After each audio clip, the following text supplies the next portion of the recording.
It's a different generation. They're growing up with different things. I read this study that said the likes you get on social media trigger the same reward mechanisms in your brain as sex does. The likes you get on social media, that's what it proves, triggers the same reward mechanism as sex. The study also proves you're not doing sex right. That shouldn't be the case. That should not be the same thing.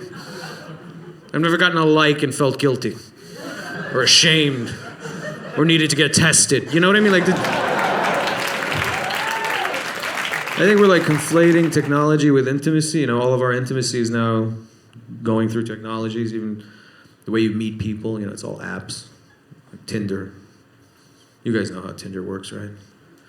So I understand how Tinder works, but he likes your picture, you like his picture, you meet for coffee. Yada, yada, yada, herpes. Now,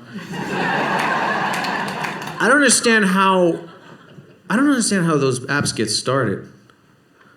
There seems to be a threshold amount of people that need to be on there in order for those apps to work. What was the first week of Tinder like when there were 20 people on Tinder? It was 10 seconds of swiping. All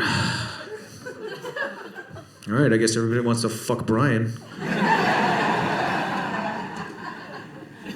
Another thing about Tinder is, so Tinder puts you together with people who liked your picture, whose picture you liked, right?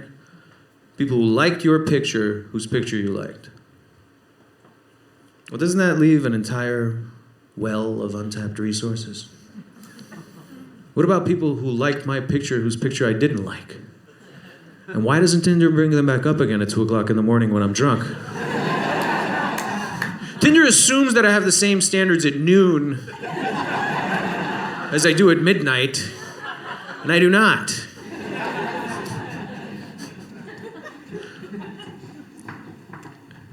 Another thing, weird thing about phone, see if you're with me on this. I find it kind of annoying that as a society we're just sort of looking the other way at your partner going through your phone. It's just, we're sort of, okay, well, what are you going to do? That's what happens.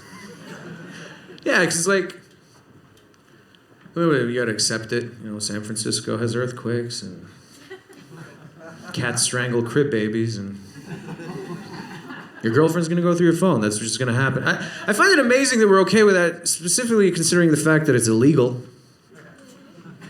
The cops can't do it. If the cops want to go through your phone, they got to sit down with a judge. They got to need prior cause, and he's an attorney. All she needs you to do is to go to the shower. It's all the excuse. That's why their phones are waterproof now, by the way. So you can take them there with you. It's not to protect your phone, it's to protect your relationship. And for the love of God, what are you looking for? What is anybody looking through anybody? All right.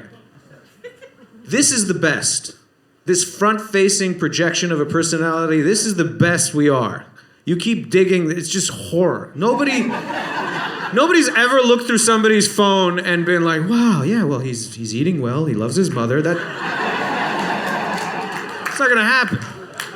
And by the way, especially ladies, if you go through your guy's phone and you find nothing, run. That dude's got children buried under his floorboards.